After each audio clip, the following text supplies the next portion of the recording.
Des bébés abandonnés loin des regards dans les décharges de Karachi. Leurs parents risqueraient jusqu'à 7 ans d'emprisonnement s'ils avaient été pris en flagrant délit, mais cela n'arrive quasiment jamais. Des volontaires de l'association Eddy sont allés chercher les 2 corps il y a 2 jours au milieu des ordures. Une bien triste routine pour Mohamed qui conduit les ambulances d'Eddy depuis 25 ans. J'ai ramassé trop de corps, je ne peux même pas les compter. À chaque fois c'est difficile, mais j'ai un souvenir particulièrement douloureux. Un jour je suis allé chercher 2 bébés morts dans une décharge, 2 filles. Elles avaient été dévorées par les chiens. Les petits corps étaient complètement mutilés. Dans cette république islamique, les relations sexuelles hors mariage sont punies par la loi et en cas d'adultère, la peine de mort peut être appliquée.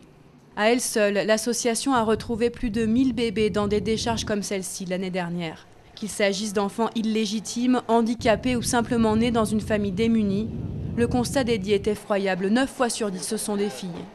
Dans la société pakistanaise, une femme revient plus cher qu'un homme. Les gens défavorisés abandonnent leurs filles parce qu'ils pensent qu'elles deviendront un poids. Ici, la situation économique empire et une famille a besoin de 9 000 € au moins pour pouvoir marier sa fille. Une dot destinée au futur mari et qui peut représenter jusqu'à 5 ans de salaire.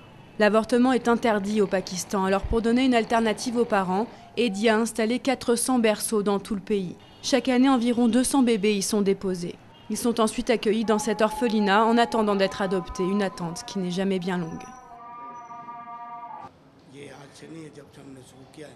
Nous avons 12 000 demandes d'adoption en cours. Certains couples attendent depuis 5 ans, alors on sélectionne les meilleurs parents. On leur demande d'être propriétaires de leur maison, d'avoir les capacités financières pour élever l'enfant et d'être mariés depuis au moins 10 ans. Des fillettes qui auront la chance d'avoir une enfance confortable. Le Pakistan fait face depuis plusieurs années à une grave crise économique. Le niveau de pauvreté s'aggrave. Malgré les efforts de l'association, les infanticides ont augmenté de 25% en 2010.